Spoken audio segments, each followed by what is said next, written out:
The economic crisis of 08-09 brought into public discussion a lot of things that some of us knew already, which is that Americans cannot live the way we're living now and sustain ourselves 50 years out, right? We know that we can't burn as much oil. We know that we can't eat the same food that we're eating. We know that we can't segregate ourselves and leave our children without education and therefore vulnerable and expect to have viable communities. We know that. And then this crisis came and people said, wow, okay, the time is now. The time is now. Paul Volcker, the guy who used to be the chairman of the Federal Reserve, I saw him on television being interviewed and he said, look, the answer to this is we have to shrink the economy.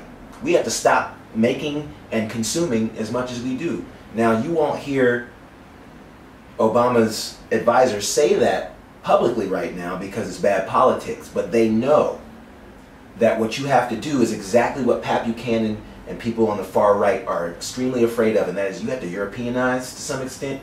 We need a stronger social safety net. We need to focus on education. We need to focus on greening our cities.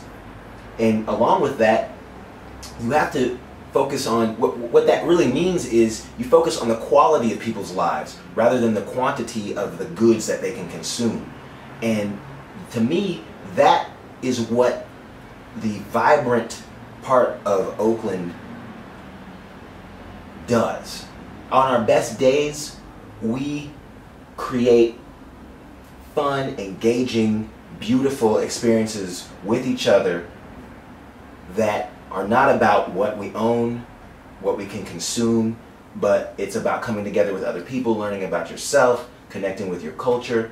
When we have, I missed it this year, but when we have Curry Jama in the park, or when we go to the people party, or when we go to see some poetry, or when we go to the farmers markets, what we're really doing is creating a situation where we can have beautiful lives without depending on a corporation to sell those lives to us.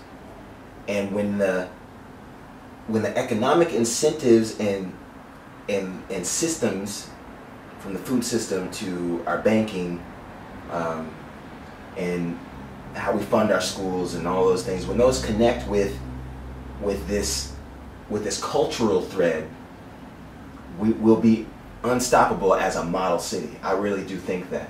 There are, of course, plenty of reasons to say it's a difficult place to live, and Oakland is, whatever, there's a lot of young kids shooting at each other, and there's a lot of segregation, and gentrification is gonna do this, that, and the other, but just as easily you could step back and see opportunities.